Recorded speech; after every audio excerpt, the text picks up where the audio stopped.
નમસ્કાર મિત્રો, સ્વાગત છે તમારું ટીચિંગ ચેતન યુટ્યુબ ચેનલમાં। આપણે અહીં મિત્રો આ વિડીયોની અંદર સ્વાધ્યાય પોથી ભાગ નંબર 1 ધોરણ 7 વિષય ગણિત પ્રકરણ નંબર 1 પૂર્ણાંક સંખ્યાઓ સ્વાધ્યાય પોથીમાં આપેલ તમામ પ્રશ્નોના જવાબ અહીં આપણે આપવાનો પ્રયત્ન કરીશું। મિત્રો, વિડીયો બનાવવાનો હેતુ એ છે કે તમે જાતે વિડીયો જોઈ તમામ મહાવરા શીખી શકો એ માટેનો છે। તો તમે પહેલા વિડીયો જો, ત્યાર પછી તમારી સ્વાધ્યાય પોથીમાં તમામ જે સવાલના જવાબ છે એ લખવાનો પ્રયત્ન કરો। તો ચાલો મિત્રો આપણે શરૂઆત કરીએ। આપણી સમક્ષ પહેલો પ્રશ્ન છે, પ્રશ્ન નંબર 1। સાચો વિકલ્પ પસંદ કરી ખાનો જે છે એની અંદર આપણે સાચો વિકલ્પ પસંદ કરવાનો છે। તો પહેલો પ્રશ્ન છે, નીચેનામાંથી કઈ એમની વિરોધી સંખ્યા નથી? અહીંયા મિત્રો સમજવાનો છે, શબ્દમાં છે પણ આપણે એમ સમજવાનું છે કે એમ જે છે એમની વિરોધી સંખ્યા નથી। તો એનો રાઈટ આન્સર આવશે એ, એટલે કે વિકલ્પ નંબર એ। બીજો જોઈએ, નીચેનામાંથી કઈ પૂર્ણાંક સંખ્યા નથી? તો એનો સાચો આન્સર છે ડી, એટલે કે કૌંસની અંદર ઋણ 6/4। કયો વિકલ્પ સૌથી વધુ તાપમાનનો વધારો સૂચવે છે? એનો રાઈટ આન્સર બનશે મિત્રો બી, ઋણ 8 સેલ્સિયસ થી 2 ડિગ્રી, બરાબર। ચલો ત્યાર પછીનો આપણે જોઈએ, નીચેની સંખ્યા રેખા જોઈને નક્કી કરો કે કયું વિધાન ખોટું છે? તો એનો રાઈટ આન્સર મિત્રો બનશે ડી। ચલો ત્યાર પછીનો પ્રશ્ન જોઈએ, પેટર્ન અહીંયા પૂર્ણ કરવાની છે, કેટલીક તમને પેટર્ન આપવામાં આવેલી છે, એ આગળ જતા કઈ પેટર્ન આવે છે એ અહીંયા આપણે પૂર્ણ કરવાની છે। તો મિત્રો એનો રાઈટ આન્સર બનશે ડી 22, ઋણ 5 ગુણ્યા કૌંસની 4 વત્તા ઋણ 3, બરાબર। એટલે આ ખાલી જગ્યા તમને આપી છે, તો એનું રાઈટ આન્સર શું બનશે? ઋણ 5 ગુણ્યા ઋણ 3। ચાલો આગળ જોઈએ, નીચેનામાંથી કોઈ વિધાન સાચું નથી? તો એના માટે રાઈટ આન્સર શું બનશે? ડી, બે ઋણ પૂર્ણાંક સંખ્યાનો ગુણાકાર હંમેશા ઋણ પૂર્ણાંક જ મળે છે। આગળની સંખ્યા જોઈએ, શૂન્ય સિવાયની પૂર્ણ સંખ્યા એ માટે નીચેનામાંથી કયું વ્યાખ્યાયિત નથી? તો એનો મિત્રો રાઈટ આન્સર બને છે a/0। સંખ્યા રેખાની મદદથી જણાવો કયું બિંદુ ઋણ 4 દર્શાવે છે? એનો મિત્રો રાઈટ આન્સર બને છે સી। સંખ્યા રેખા પર ઋણ 2 ગુણ્યા 2 ની કિંમત કઈ સંખ્યાની ડાબી બાજુએ આવશે? એટલે કે ડાબી બાજુએ આવશે। મિત્રો તમારી અહીં આપણે રાઈટ આન્સર બને છે વિકલ્પ નંબર એ, ઋણ 5। 18, 7, ઋણ 3, ઋણ 10, 13 સંખ્યાઓને ઉતરતા ક્રમમાં ગોઠવતા કઈ સંખ્યા વચ્ચે આવશે? એનો સાચો આન્સર બને છે સી। આપેલ પેટર્નમાં આગળના 3 અંકો લખવાના છે મિત્રો, એમાં 11, 8, 5, 2, ત્યાર પછીની 3 અંકો કયા આવશે? તો એનો સાચો આન્સર બને છે ડી। ઓકે મિત્રો, પ્રશ્ન નંબર 2, દાખલો ગણો વિભાજનના ગુણધર્મનો ઉપયોગ કરી ગુણાકાર કરવાનો છે। આપણી સમક્ષ 2 ઉદાહરણો છે, જેમ કે પહેલું છે ઋણ 48 ગુણ્યા 98। મિત્રો અહીંયા આપણે ધ્યાન રાખવાનું કે સીધો આપણે ગુણાકાર કરવાનો નથી, પરંતુ અહીંયા આપણને શું કીધું છે કે વિભાજનના ગુણધર્મનો ઉપયોગ કરીને ગુણાકાર કરવાનો છે। વિભાજનનો ગુણધર્મ એટલે કોઈ સંખ્યા છે એને વિભાજન કરવાની છે, જેમ કે ઋણ 48 ગુણ્યા 98 છે, તો 98 ના જે છે એ વિભાજન કરવાના છે, એટલે કે 100 માંથી આપણે 2 ઘટાડીએ, 100 માં 100 ઓછા 2 કરીએ તો 98 થાય। કદાચ 102 હોય તો 100 વત્તા 2, બરાબર। તો એ રીતે આપણે વિભાજન કર્યું છે, તો એ રીતે આપણે અહીંયા વિભાજનના ગુણધર્મનો ઉપયોગ કરીને ગુણાકાર કરીશું। તો કૌંસની અંદર ઋણ 48 ગુણ્યા કૌંસની અંદર 100 ઓછા 2, મોટા કૌંસની અંદર ઋણ 48, એને હવે શું કરવાનું છે કે જે ઋણ 48 છે એને 100 સાથે ગુણાકાર કરીશું, ત્યાર પછી ઋણ 48 ને આપણે ઋણ 2 વડે ગુણાકાર કરીશું। આ રીતે વારાફરતી આપણે ગુણાકાર કરીશું। પહેલા આપણે 100 વડે ગુણાકાર કરીએ તો મિત્રો આ રીતે જવાબ મળે છે, અને ઋણ 48 ને 2 વડે ગુણાકાર કરીએ તો મિત્રો આ પ્રમાણે અહીંયા જવાબ મળે છે। ઓકે ચાલો આગળ જોઈએ।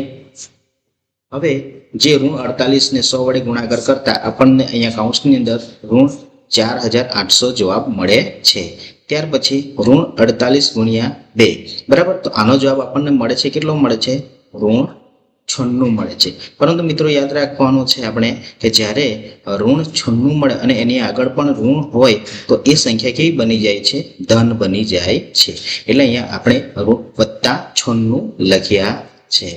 ચલો ત્યાર પછી આ બંનેનો સરવાળો કરીએ એટલે કે ઋણ 4800 + 96 એનો સરવાળો કરીએ એટલે કે ઋણ 4800 માંથી 96 આપણે ઘટાડીએ તો આપણને જવાબ મળે છે ઋણ 4704। આ રીતે આપણો અહીંયા આન્સર બને છે।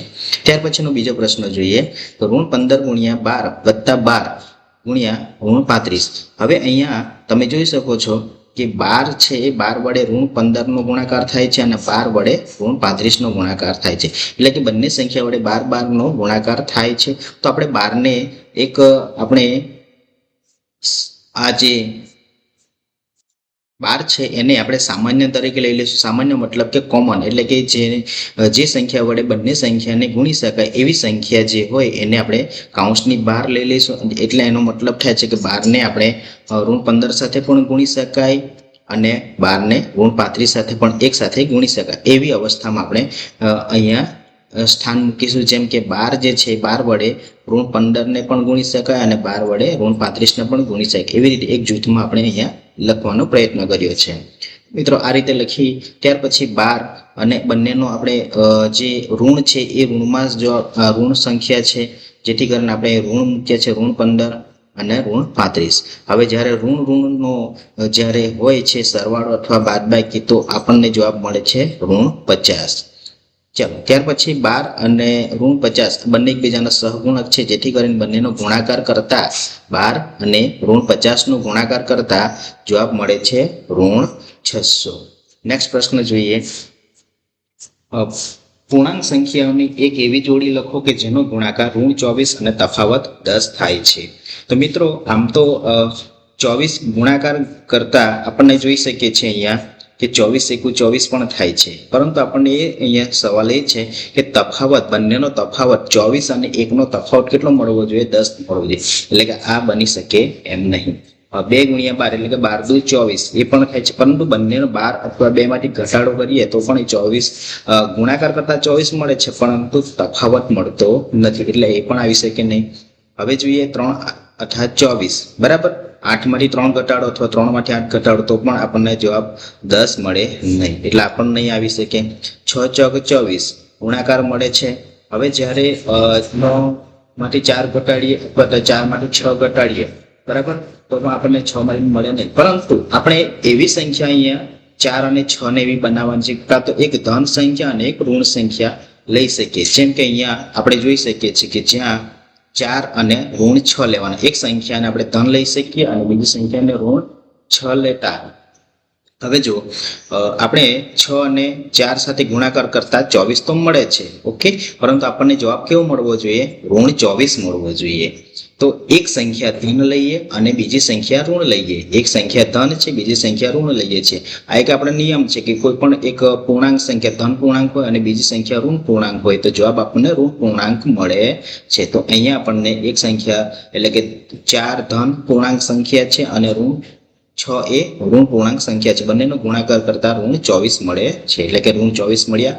ત્યાર પછીનો બંનેનો તફાવત કરીએ તો મિત્રો તમે જોઈ શકો તફાવત છે 4, ધન પૂર્ણાંક 4 છે, પરંતુ આપણે તફાવત એટલે બાદબાકીનું ચિહ્ન, બાદબાકી કોની સાથે કરવાનું છે? ઋણ 6 સાથે કરવાનું છે। તો આપણે બાદબાકી આ રીતે કરી। હવે આપણે નિયમ જાણીએ છીએ કે જ્યારે પણ ઋણ સંખ્યા હોય એની બહારની સંખ્યા પણ ઋણ હોય, તફાવત હોય તો એ સંખ્યા કૌંસની બહાર આવે તો એ કેવી બની જાય છે? ધન બની જાય છે। આ ખ્યાલ હોવો જોઈએ। જ્યારે પણ આવી અવસ્થા હોય ત્યારે એ 6 જે છે ઋણ 6 એ સંખ્યા કેવી બની જાય છે? ધન બની જાય છે। એટલે કે આ સંખ્યા ધન બની ગઈ તો 4 + 6 = 10। પ્રશ્ન નંબર 3 સાદુરૂપ આપો। હવે એમાં પણ 2 દાખલા છે, આપણે જોઈશું 5 × ઋણ 4 × ઋણ। મિત્રો આપણે અહીંયા જૂથનો નિયમનો ઉપયોગ કરીશું। કોઈ પણ 2 સંખ્યાને જૂથમાં રાખીશું અને ત્રીજી સંખ્યાને એ કૌંસની બહાર બરાબર એ રીતે આપણે અહીંયા જૂથના નિયમ પ્રમાણે ઉપયોગ કરીને સાદુરૂપ આપીશું। તો કોઈ પણ 2 સંખ્યા એટલે કે આપણે અહીંયા 5 અને ઋણ 4 ને એક જૂથમાં રાખ્યું છે, એટલે કે એક મોટા કૌંસની અંદર એ સંખ્યાને સમાવી છે, બાકીની જે ઋણ 3 છે એને આપણે કૌંસની બહાર રાખી છે। તો પહેલા તો આપણે જે કાઉન્સની અંદર છે મોટા કાઉન્સની સીસ છે એની ગણતરી કરીશું, એટલે કે 5 અને -4 નો ગુણાકાર -20 થાય છે, -3 બરાબર એ એમને. હવે ચાલો આ બંનેની જે જવાબ મળ્યો એ આપણે અહીંયા લખ્યા -20. હવે આપણે કોનો ગુણાકાર કરવાનો, -20 અને -3. મિત્રો જ્યારે પણ બંને ઋણ પૂર્ણાંક હોય, બંને ઋણ પૂર્ણાંક સંખ્યા હોય અને એનો ગુણાકાર અથવા ભાગાકાર જો હોય તો એનો જવાબ આપણને ધન પૂર્ણાંકમાં મળે છે. તો બંનેનો ગુણાકાર 60 મળે છે, પણ બંને સંખ્યા કેવી છે, ઋણ પૂર્ણાંક હોવાથી જવાબ આપણને ધન પૂર્ણાંક એટલે કે 60 મળે છે.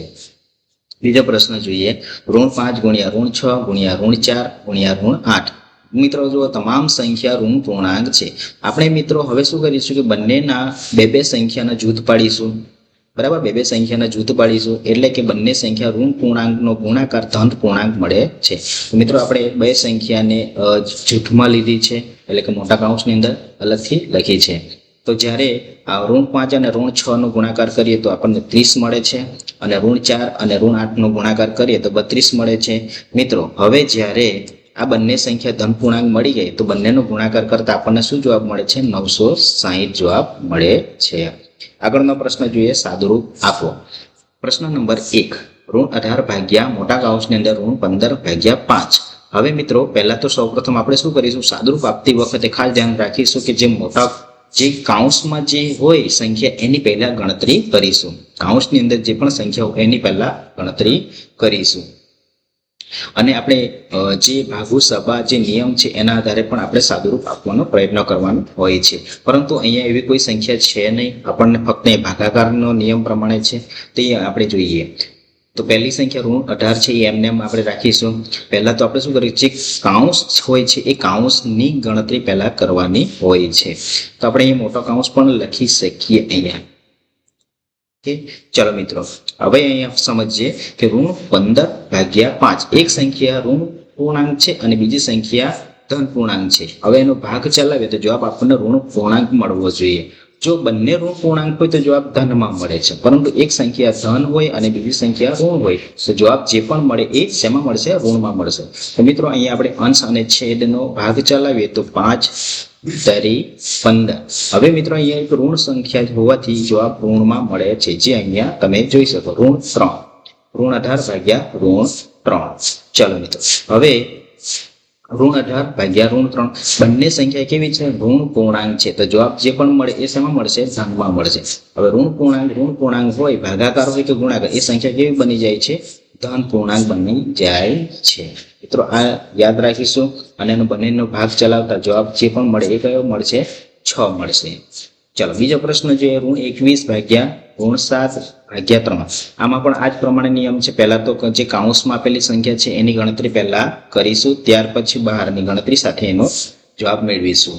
-21 ભાગ્યા -7. મિત્રો હમણાં જ આપણે જોયું, બંને સંખ્યા જો ઋણ પૂર્ણાંક હોય તો જવાબ શું મળે છે, ધનમાં મળે છે. અહીંયા ભાગ ચલાવી 21/7 એટલે કે 7×21. 3 અહીંયા આવ્યા, અહીંયા 3 છે ભાગ્યા 3. ઓકે, આ જ પ્રમાણે છે, 3 જે છે એ આ છે ભાગ્યા 3. હવે 3/3 કરે તો મિત્રો બંને સંખ્યા સમાન હોય તો જવાબ શું મળે છે, 1 મળે છે. આગળનો જોઈએ પ્રશ્ન નંબર 5. એક વેપારીને ગુરુવારે 50 રૂપિયાનો નફો થયો હતો. મિત્રો એ ખાસ ધ્યાનથી વાંચવાનો છે, આપણે સમજવાનો છે. એક વેપારી છે એને ગુરુવારે 50 રૂપિયાનો નફો થયો. શુક્રવારે એ 18 રૂપિયા નુકસાન થયું. બીજે દિવસે એટલે કે ગુરુવાર પછીના બીજા દિવસે શુક્રવારે એને 18 રૂપિયાનું નુકસાન થયું. પછી શનિવારે ફરી વળી 14 રૂપિયાનું નુકસાન થયું. પહેલા એને 50 રૂપિયાનો એટલે કે 50 માંથી આપણે શું કરવાનું છે, 18 રૂપિયા ઘટાડવાના છે, ત્યાર પછી 14 રૂપિયા ઘટાડવાના છે. તો 3 દિવસનો એને હિસાબ જોઈએ છે, ચોખ્ખો નફો. કેમ કે પહેલા દિવસે 50 રૂપિયા, બીજા દિવસે એમાંથી 18 રૂપિયા ઘટાડ્યા એટલે કે ખોટ થઈ એટલે ઘટવાના પૈસા, અને શનિવારે એને ત્રીજે દિવસે 14 રૂપિયા ફરી પાછા ઘટવાના. તો આ બંને સંખ્યા મળીને કુલ 50 માંથી કેટલા બાદ થાય છે એ આપણે અહીંયા લખવાનું છે. તો નફા માટે મિત્રો આપણે પ્લસનું ચિહ્ન રાખીશું અને નુકસાન માટે માઇનસનું એટલે કે બાદબાકીનું ચિહ્ન રાખીશું. મિત્રો ગુરુવારે 50 રૂપિયાનો નફો થાય છે એટલે કે પ્લસમાં બતાવ્યું છે. શુક્રવારે 18 રૂપિયાનું નુકસાન થાય છે એટલે બાદબાકી.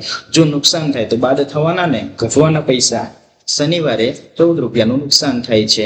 ઓકે, તો 3 દિવસનો એને નફો કે નુકસાન થાય છે આપણે અહીંયા ચેક કરીએ. તો કુલ 50 રૂપિયાનું નુકસાન છે. બીજે દિવસ એટલે કે ગુરુવારે 18 રૂપિયાનું નુકસાન થયું એટલે કે માઇનસ.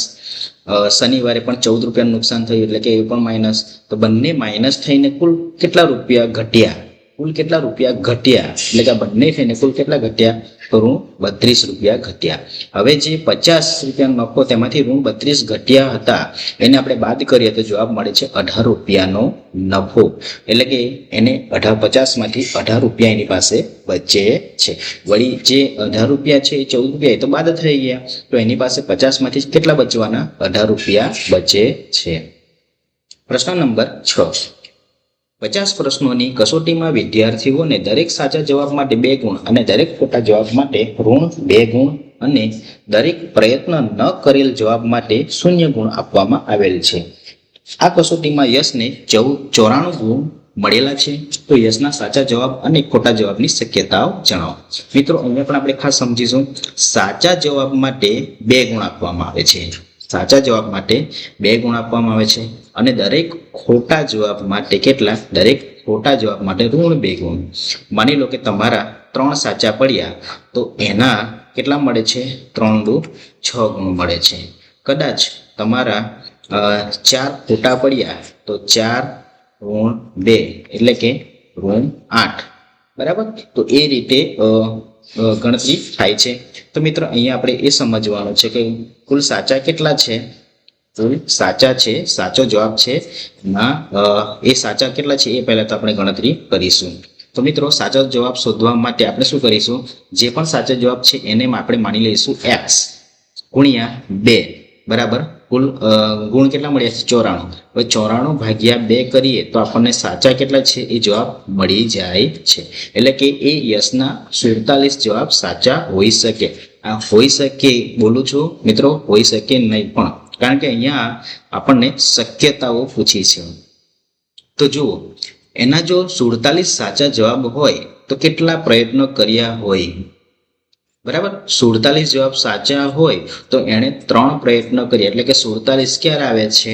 કે જ્યારે 47 જવાબ સાચા હોય અને એના એક ગુણના 2 ગુણ હોય. તો 47 સાચા હોય તો કેટલા ગુણ થાય છે? 94 ગુણ થાય છે. બરાબર?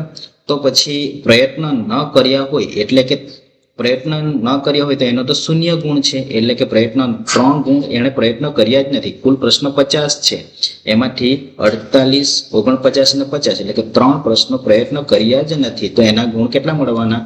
0 મળવાના. બરાબર? એટલે કે એના 94 માર્ક છે. આ પણ એક શક્યતા રહેલી છે. બરાબર? બીજી શક્યતા એ રહેલી છે, જો એના 48 જવાબ સાચા હોય, 48 જવાબ સાચા હોય તો 48 જવાબ સાચા હોય તો એના ગુણ કેટલા આવે છે? 96 ગુણ આવે છે. અને કદાચ એક પ્રયત્ન એણે નથી કર્યો. બરાબર? પ્રયત્ન ન કરેલ છે એટલે કે એનો તો 0 માર્ક આવવાનો. એ 0 આવશે મિત્રો, 0. બરાબર? એનો માર્ક કેટલો છે? 0. તો એક ખોટો પડવાનો જે છે, બરાબર, એક ખોટો પડવાનો છે. ખોટા માર્કના કેટલા છે? ઋણ 2. એટલે કે ઋણ 2 એ માઇનસ થવાના. એટલે કે કુલ 96 જે છે એ 96 માંથી -2 થવાના. તો પણ જવાબ 94 મળે. એટલે બીજી શક્યતા આ પ્રમાણે પણ રહેલી છે. મિત્રો, અહીંયા આપણને શક્યતાઓ પૂછેલી, તો શક્યતાઓ આ પ્રમાણે બની શકે છે. એક પ્રયત્ન ના કર્યો હોય અને એક ખોટો જવાબ હોઈ શકે છે બીજી શક્યતામાં. બરાબર? પહેલી શક્યતા આ પ્રમાણે છે, બીજી શક્યતા આ પ્રમાણે છે. આગળ જોઈએ. એક પેન વેચતા 3 રૂપિયા નફો થાય છે અને પેન્સિલ વેચતા 1 રૂપિયાનો નફો થાય છે. જો કુલ નફો 50 રૂપિયા થયો હોય અને પેન્સિલ 5 વેચી હોય તો કુલ કેટલી પેન વેચી હશે? તો મિત્રો, અહીંયા આપણે સમજીશું કે એક પેન વેચતા 3 રૂપિયા નફો થાય છે. એક પેન વેચતા કેટલા? 3 રૂપિયા નફો થાય છે. તો આપણે અહીંયા પેન્સિલની ગણતરી કરીશું. પેન્સિલ વેચતા 1 રૂપિયાનો નફો થાય છે. મિત્રો, જ્યારે એક પેન્સિલ વેચતા 1 રૂપિયો થાય, એક પેન્સિલ વેચતા 1 રૂપિયો થાય છે તો 5 પેન્સિલ વેચી હોય, એણે 5 પેન્સિલ વેચી હોય તો કેટલા રૂપિયાનો નફો થયો? 5 રૂપિયાનો નફો થયો. એક પેન્સિલ વેચતા 1 રૂપિયાનો નફો થાય છે તો 5 પેન્સિલ વેચતા 5 રૂપિયાનો નફો થયો. ઓકે, હવે એને કુલ નફો કેટલા રૂપિયાનો થાય છે? 50 રૂપિયાનો થાય છે. કુલ નફો 50 રૂપિયાનો થાય છે. તો એ પેન કોની છે? પેન્સિલની 5 રૂપિયા નફો છે. તો આપણે કુલ 50 છે, કેમ કે આ 50 રૂપિયા છે એ ફક્ત પેન્સિલના કે પેનના નથી, પણ બંને મળીને તો આપણે જોઈએ તો પેનનો કુલ, કારણ કે પેન વેચતા 3 રૂપિયા થાય, પેનની કિંમત પૂછી છે, તો આપણે પેનનો કુલ નફો કેટલો થાય છે એ જોઈએ. તો પેનનો કુલ નફો શોધવા માટે કુલ નફો 50 છે, એમાંથી 5 રૂપિયાનો નફો પેન્સિલનો છે એ ઘટાડી નાખીએ તો 50માંથી 5 બાદ કરીએ તો 45 રૂપિયા એ મળે છે. એ શેનો મળે છે? પેનની જે કુલ નફો છે, પેન વેચતા જે કુલ નફો થાય છે એ મળે છે, બરાબર. એટલે કે 45 રૂપિયા મળે છે. હવે અહીંયા 45 રૂપિયા છે એ કોનો છે? પેનનો કુલ નફો છે. મિત્રો અહીંયા પહેલા શરૂઆતમાં શું કીધું છે કે પેન વેચતા 3 રૂપિયા નફો થાય છે. તો જો પેન વેચતા 3 રૂપિયા નફો થાય છે, પણ પેન કેટલી? એક પેન વેચતા 3 રૂપિયા ક્યારે નફો થાય છે? જ્યારે એક પેન વેચતા. તો 45 રૂપિયાનો નફો થાય છે તો કેટલી પેન વેચતા? એ ચોકડી ગુણાકાર કરીએ એટલે કે 45 અને 1, બરાબર. 45 ગુણ્યા 1 અને જે ચોકડી આ અંશમાં રહેલી સંખ્યા ક્યાં આવી જાય છે? નીચે આવી જાય છે. તો આ પ્રમાણે આપણે ગણીએ તો 15 તારી 45, એટલે કે અહીંયા જવાબ શું મળે છે? 15 મળે છે. એક બહુમાળી મકાનમાં ભોંયતળિયાથી ઉપર 25 માળ છે. દરેક માળની ઊંચાઈ 5 મીટર છે. ભોંયતળિયાની નીચે 3 માળ છે. તે દરેક માળની ઊંચાઈ 5 મીટર છે. આ બહુમાળી મકાનનું લિફ્ટ 1 મીટર પ્રતિ સેકન્ડના દરથી આગળ વધે છે. એ વ્યક્તિ ભોંયતળિયાથી 50 મીટરના સ્થાનેથી લિફ્ટમાં નીચે ઉતરે છે. ભોંયતળિયાથી નીચેના બીજા માળ સુધી પહોંચતા કેટલો સમય લાગે છે? મિત્રો આપણે અહીંયા સમજીશું કે એક બહુમાળી મકાન છે, એમાં ભોંયતળિયાથી 25 માળ છે. એટલે કે માની લો કે મિત્રો આ એક ભોંયતળિયું છે, આ જે છે એ ભોંયતળિયું છે. ઓકે, હવે હું ટૂંકમાં લખું છું. હવે આ છે ભોંયતળિયું, ત્યાંથી 25 માળ, એટલે કે અહીંયાથી આપણે લઈએ તો અહીંયા સુધીનું એ છે 25 માળ. આગળ એમ કીધું છે કે ભોંયતળિયાની નીચે 3 માળ છે, એટલે કે ભોંયતળિયાથી 25 માળ છે ઉપર, અને ભોંયતળિયાથી કેટલા છે? 3 માળ એ નીચે છે. એટલે કે આ ભોંયતળિયાથી પહેલો, ત્યાંથી આ, બરાબર, આ બીજો, અને અહીંયા છે ત્રીજો, બરાબર. હવે મિત્રો અહીંયા સમજવાનું કે એક માળની ઊંચાઈ કેટલી છે? 5 મીટર છે. એક માળની ઊંચાઈ 5 મીટર છે. તો 2 માળની ઊંચાઈ કેટલી થવાની? 10 મીટર થવાની. તો મિત્રો અહીંયા કદાચ આ બીજો માળ હોય તો અહીંથી અહીંયા સુધીનું માપ કેટલું થવાનું? 10 મીટર થાય છે. 10 મીટર થાય છે. ઓકે મિત્રો, હવે જે વ્યક્તિ જે છે એટલે બહુમાળી મકાનની લિફ્ટમાં 1 મીટર પ્રતિ સેકન્ડના દરથી આગળ વધે છે. અહીંયા એ છે કે વ્યક્તિ જે છે એ ભોંયતળિયું જે છે એ ભોંયતળિયાથી 50 મીટર, એટલે કે ભોંયતળિયાથી અહીંયા 50 મીટર ના સ્થાન, અહીંયા કોઈ સ્થાન છે, 50 મીટરના સ્થાનથી લિફ્ટમાં એ નીચેની સાઈડ, એટલે કે નીચે ઉતરે છે. હવે નીચે ઉતરે છે તો ભોંયતળિયા સુધી છે કે ભોંયતળિયાથી આગળ? તો અહીંયા સવાલ એ છે કે ભોંયતળિયાથી નીચેના બીજા માળ સુધી. ક્યાં? નીચેના બીજા માળ સુધી. એટલે કે અહીંયા કોઈક સ્થાન છે, ત્યાંથી એ વ્યક્તિ ક્યાં સુધી પહોંચે છે? આગળ જઈને બીજા માળ સુધી, અહીંયા સુધી પહોંચે છે, બરાબર. તો એક માળ જે છે, એક માળ બરાબર કેટલા છે? 10 મીટર છે. તો આ કુલ કેટલા થયું? 50 મીટર થયા. અહીંથી આપણે જો જાણીએ તો અહીંયા ભોંયતળિયા સુધીનું અંતર કેટલું છે? 50 મીટર છે. કેટલું છે? 50 મીટર છે, બરાબર. એટલે 50 ના બીજા કેટલા છે? બીજા માળ સુધી જવા માટે 60 થયા. 50 વત્તા 60, વ્યક્તિએ કાપેલ કુલ અંતર 50 વત્તા 10, એટલે કે એક કુલ કેટલું થવાનું જે છે? 60 મીટર, બરાબર. એ 60 મીટર છે. હવે વ્યક્તિ જે છે 1 મીટર પ્રતિ સેકન્ડ, 1 સેકન્ડ, બરાબર. તો 1 સેકન્ડની અંદર કેટલું અંતર કાપે છે? 1 મીટર. 1 સેકન્ડની અંદર 1 મીટર અંતર કાપે છે. તો 60 મીટર અંતર કાપવા માટે એને કેટલો સમય લાગે? તો 60 મીટર અંતર કાપવા માટે 60 ગુણ્યા 1, એટલે કે આપણે જોઈએ છે કે 60 સેકન્ડ એટલે કે 1 મિનિટ થાય છે. એટલે વ્યક્તિને પહોંચતા કેટલું મિનિટ લાગે છે? 1 મિનિટ લાગે છે. પ્રશ્ન નંબર 9. મહિનાની શરૂઆતમાં તમારા બચત ખાતામાં 500 રૂપિયા જમા છે. 1 મહિના દરમિયાન તમારા ખાતામાં થયેલ લેવડ દેવડ નીચે કોષ્ટકમાં દર્શાવેલ છે. આ લેવડ દેવડના અંતે તમારા ખાતામાં કેટલી રકમ જમા હશે? મિત્રો આ કોષ્ટક તમારે સમજવાનો છે. આપણે અહીંયા જોઈએ મહિનાની શરૂઆતમાં જમા રકમ કેટલી છે? 500 રૂપિયા છે.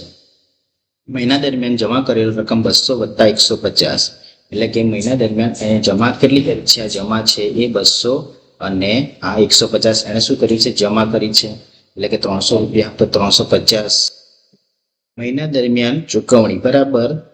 હવે ચૂકવણી કેટલી થાય છે? 120 રૂપિયા અને 240 રૂપિયા, એટલે મળે છે 360 રૂપિયા બરાબર. એટલે જમા રકમ 350 અને ચૂકવણી કેટલી મળી? 360. હવે મહિનાની અંતે લેવડ દેવડ થાય છે, જમા પણ થાય છે અને ચૂકવણી પણ થાય, એટલે કે લેવડ દેવડ થાય છે.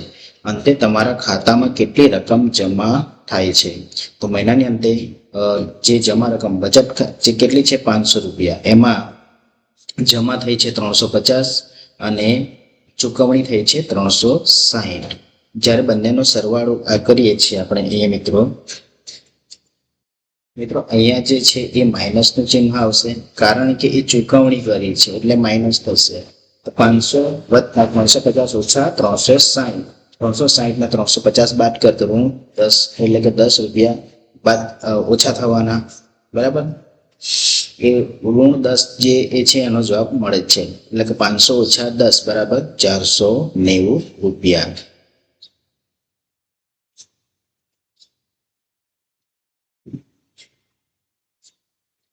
ઉપયોગ કરીને અહીંયા તમને સૂત્ર જે આપવામાં આવેલ છે એ સૂત્રનો ઉપયોગ કરવાનો જે છે અને ફેરનહીટ અને સેલ્સિયસ ડિગ્રી દશાંશ જે છે એ ત્યાં સુધીમાં ફેરવવાનું જે છે, એટલે કે દશાંશ સ્થળ સુધી ફેરવવું અને કોષ્ટક આપણે પૂર્ણ કરવાનું છે. તો મિત્રો અહીંયા તમને કોષ્ટક અહીંયા મેં જે રીતના લખ્યું એ પ્રમાણે પૂર્ણ કરવાનું છે. પણ હાઇડ્રોજન છે એ કોઈ વાયુ છે, એ હાઇડ્રોજન વાયુ માં આપણે સૂત્રનો ઉપયોગ કરીએ. જેમ કે હાઇડ્રોજન માટે જોઈએ મિત્રો જ્યારે પણ સેલ્સિયસમાં ફેરવવાનું થાય છે તો આપણે આ સૂત્રનો પણ ઉપયોગ કરી શકીએ છીએ. ડિગ્રી સેલ્સિયસ બરાબર 5/9 કૌંસની અંદર ફેરનહાઇટ ડિગ્રી તમને આપવામાં આવેલી છે -435, એટલે આપણે આ જગ્યાએ મૂકીશું 32 કૌંસ પૂરો બરાબર, એટલે મોટા કૌંસની અંદર લખીએ. હવે મિત્રો અહીંયા જોઈ શકો હવે 5/9 અને ફેરનહીટ કેટલું છે? -435 બરાબર. આ -435 લખ્યા, એમાંથી આપણે 32 ઘટાડીશું. હવે આ ઘટાડતા આપણને જે જવાબ મળે છે કેટલો મળે છે? 5/9 બરાબર. કૌંસની જે ગણતરી પહેલા કરીશું, -435 માંથી -32 બાદ કરતા એટલે કે બંને સંખ્યા કેવી છે? ઋણ પૂર્ણાંક છે, એટલે કે સંખ્યા વધશે. પણ જવાબ આપણો શેમાં આવશે? ઋણમાં આવે છે 467. હવે આ બંનેનો આપણે ભાગ ચલાવીએ 5/9 અને આ પ્રમાણે ભાગ ચલાવીએ તો જવાબ મળે છે -2335/9 બરાબર. ચાલે આનો આ ભાગાકાર કરીએ તો આપણને જે જવાબ મળે છે એ શેમાં મળશે? -259 × 0.44 આ જવાબ મળે છે. આ રીતે તમે બીજા ક્રિપ્ટોન, ઓક્સિજન, હિલિયમ અને આર્ગોનના પણ તમે આ રીતે ગણતરી કરી શકો છો. અહીંયા તમને જવાબ આપવામાં આવેલ છે કે કયા કયા જવાબ મળે છે ડિગ્રી સેલ્સિયસમાં, તો આ રીતે તમે લખી શકો છો. આગળ પ્રશ્ન જોઈએ. પ્રશ્ન 11. જો સ્ટાર ક્રિયા હોય, એટલે કે આ ક્રિયા હોય અને પૂર્ણાંક સંખ્યાઓ a અને b માટે હોય તો આ પ્રમાણે જે તમને અહીંયા દાખલાની અંદર આપવામાં આવે છે. તો પહેલો પ્રશ્ન જોઈએ. ઋણ 3 * ઋણ 5 બરાબર. તો ઋણ 3 અને ઋણ 5, તો એમાં આપણે આ પ્રમાણે નિયમ લગાડવાનો જે છે, એટલે કે સ્ટારનો મતલબ થાય છે આ પ્રમાણે આપણે નિયમ લગાડવાનો છે બરાબર. એ એટલે કે જે ઋણ 3 છે એ અને ઋણ 5 એટલે કે b છે. જ્યાં જ્યાં એ લખવામાં આવેલ છે ત્યાં આપણે ઋણ 3 એનો મતલબ ઋણ 3 મૂકવાનો છે અને b નો મતલબ ઋણ 5 મૂકવાનો છે બરાબર. આ આના આધારે આપણે ગણતરી કરવાની છે. તો મિત્રો તમે જોઈ શકો છો ઋણ 3 ગુણ્યા ઋણ 5 અને મોટા કૌંસની ઋણ 3 ઋણ 5 બરાબર. 15 વત્તા બંને સંખ્યાનો ગુણાકાર કરતો 9 અને બંને સંખ્યાનો ગુણાકાર કરતો 25. 15 9 વત્તા 25 34 થાય છે. બંનેનો સરવાળો કરીએ તો 49 મળે છે. ઋણ 6 સ્ટાર એ જ નિયમ છે. આપણે એ આના આધારે કરીશું. જ્યાં જ્યાં એ છે ત્યાં આપણે મૂકીશું ઋણ 6 અને જ્યાં બી છે ત્યાં મૂકીશું આપણે 2 બરાબર. તે રીતે આપણે ગણતરી કરવાની છે. ઋણ 6 ગુણ્યા ઋણ 2 અહીં બંને સંખ્યા ઋણ 6 એટલે કે જેનો જવાબ મળે છે 36 અને 2 દુ 4. બંનેનો સરવાળો કરીએ મળે છે 40 અને આ ઋણ 12. બંનેનો સરવાળો કરીએ તો 28 મળે છે. આગળ પ્રશ્ન જોઈએ આપણે. નીચેના વિધાન ચકાસો. 17 ગુણ્યા 8 વત્તા ઋણ 2 બરાબર 17 ગુણ્યા 8 વત્તા 17 ગુણ્યા ઋણ 2. એટલે કે ડાબી બાજુ અને જમણી બાજુ તમને સંખ્યા આપવામાં આવેલી છે. તો આપણે ડાબી બાજુની સંખ્યા અને જમણી બાજુની સંખ્યા ગણતરી કરીશું. બંનેનો જવાબ સમાન મળે તો આપણે જાણીશું કે ડાબી બાજુ અને જમણી બાજુ બંને બરાબર છે. તો ચાલો મિત્રો હવે આપણે પ્રશ્ન નંબર 12. નીચેના વિધાનો ચકાસો. અહીંયા તમને એક આપવામાં આવેલું છે કે 17 ગુણ્યા જ્યાં ડાબી બાજુ અને જમણી બાજુ સંખ્યા આપવામાં આવેલી છે. આપણે એ ચેક કરવાનું છે કે ડાબી બાજુની સંખ્યા અને જમણી બાજુની સંખ્યા બરાબર છે. તો તમે આ પ્રમાણે જોઈ શકો છો. આપણે ગણતરી કરતા સાદુરૂપ આપતા ડાબી બાજુ 102 મળે છે અને જમણી બાજુ 102 મળે છે બરાબર. તો બંને સંખ્યા સમાન મળે છે એટલે કે ડાબી બાજુ અને જમણી બાજુ બંને સમાન છે. આગળનો પ્રશ્ન એ પ્રમાણે છે. ડાબી બાજુ અને જમણી બાજુ બંનેની ગણતરી કરતા સાદુરૂપ આપતા આપણને જવાબ મળે છે 18 અને જમણી બાજુ મળે છે 18. એટલે કે આપણે કહી શકીએ કે ડાબી બાજુ અને જમણી બાજુ બંને સમાન સંખ્યા છે. હવે પ્રશ્ન નંબર 13 વિભાગ એ અને વિભાગ બ બરાબર. બી એ અને બી આપેલ છે. એમાં પૂર્ણાંક સંખ્યાઓ આપેલી છે અને પૂર્ણાંક સંખ્યાને આપણે ગુણાકાર કરવાનો. શું કરવાનું? ગુણાકાર કરવાનું અને શક્ય એટલી જોડ બનાવવાની છે કે જેનો ગુણાકાર કેટલો થવો? ઋણ 18 થી ઋણ 5 ની વચ્ચે આવવો જોઈએ. ઋણ 18 અને ઋણ 5 ની જવાબ એટલે ઋણમાં આવવો જોઈએ. જવાબ શેમાં આવવો જોઈએ? ઋણમાં આવવો જોઈએ બરાબર. એટલે ઋણ 18 થી ઋણ 5 ની વચ્ચે આવવું જોઈએ. 5 થી લઈને 18 ની વચ્ચે. તો 4 ને આપણે એવી કઈ સંખ્યા સાથે ગુણાકાર કરીએ તો ઋણ 18 ની 5 ની વચ્ચે. જો 4 ને આપણે એક સાથે કરતા તો ઋણ 4 મળે. જો 4 ને એક સાથે કરો તો કેટલા મળે? 4 મળે. 4 ને હું 3 સાથે કરું તો મને કેટલા મળે છે? આની સાથે કરું તો મને મળે છે ઋણ 12. એટલે કે આ નિયમ આવી શકે. આને હું આની સાથે ગુણાકાર કરું તો મને કેટલા મળે છે? ઋણ 12 મળે છે. આપણો કેટલો જવાબ મળવો જોઈએ? ઋણ 5 અને ઋણ 18 ની વચ્ચે. એટલે કે 4 ઋણ 4 અને 3 નો ગુણાકાર કરે તો ઋણ. એટલે આ એક જોડ મળે છે. બીજી જોડ મળે છે 7 ગુણ્યા ઋણ 1 બરાબર. ત્રીજી જોડ મળે છે 7 ગુણ્યા ઋણ 2. ચોથી જોડ મળે છે ઋણ 3 ગુણ્યા 3. આ રીતે આપણે અહીં લખી શકીએ. તો ચાલો મિત્રો આપણે આગળ જોઈએ. હવે પ્રશ્ન નંબર 3 જોડકા જોડ.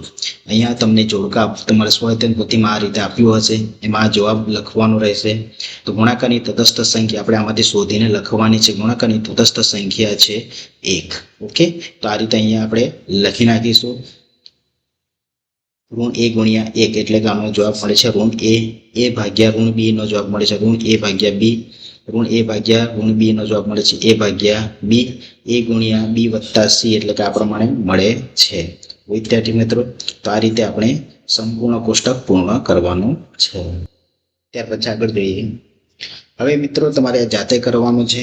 જેમ કે તમારી સ્વાધ્યાય પોથીમાં આપેલ છે કે બે મિત્રો વચ્ચે એક મિત્ર તમને પૂર્ણાંક સંખ્યા બોલશે. એટલે કે એક મિત્ર જે છે એ શું કરશે? એક મિત્ર પૂર્ણાંક સંખ્યા બોલે છે. પૂર્ણાંક સંખ્યા બોલે અને બીજો મિત્ર તેની વિરોધી સંખ્યા બોલશે. એક મિત્ર પૂર્ણાંક સંખ્યા બોલે અને બીજો મિત્ર જે છે એની વિરોધી સંખ્યા બોલે છે. જેમ કે કોઈક મિત્ર બોલે છે તમારી ચોપડીની અંદર સ્વાધ્યાય પોથીની અંદર 5 હોય તો 5 ની વિરોધી સંખ્યા કેટલી થાય છે? ઋણ 5. કોઈ મિત્ર બોલે છે 4 તો એની વિરોધી સંખ્યા ઋણ 4. કોઈ મિત્ર બોલે છે ઋણ 3 તો એની વિરોધી સંખ્યા 3. કોઈ મિત્ર બોલે છે 7 તો એની વિરોધી સંખ્યા ઋણ 7. આ રીતે તમારે કોષ્ટકમાં આપ્યું છે એ પ્રમાણે પૂર્ણ કરવાનું છે. હવે બીજો મિત્રો જાતે કરીએ. એમાં બીજો પ્રશ્ન છે કે કોઈક મિત્ર જે છે એ મિત્ર એક પૂર્ણાંક સંખ્યા બોલે છે, એક પૂર્ણાંક સંખ્યા બોલે છે, અને જે બીજો મિત્ર છે એનું શું કરે છે, બે સંખ્યાના ગુણાકાર, એટલે બે સંખ્યા વડે બે સંખ્યાના ગુણાકાર કરશે.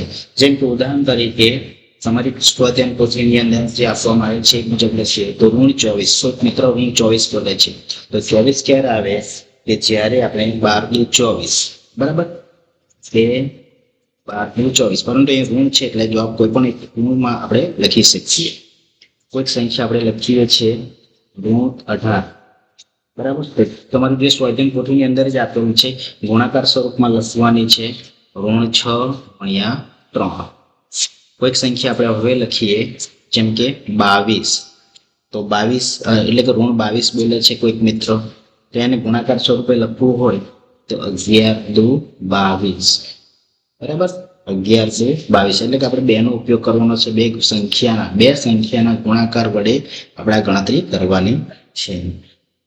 ત્યાર પછી આગળ જોઈએ, કોઈ સંખ્યા લખીએ 40, તો 40 ક્યારે આવે છે કે -20 × -2, એટલે કે બંને સંખ્યા ભેગું જો ઋણ પૂર્ણાંક છે અને ઋણ પૂર્ણાંક હોય તો એને જવાબ ધન મળે છે. તો આ રીતે તમારે આ પુસ્તક પૂર્ણ કરવાનું. મિત્રો વિડીયો ગમે લાઈક કરજો, શેર કરજો, અને આ પ્રશ્નોના જવાબ તમારે સ્વાધ્યાય પોથીમાં તમે જાતે પણ મહાવરો કરી શકો છો.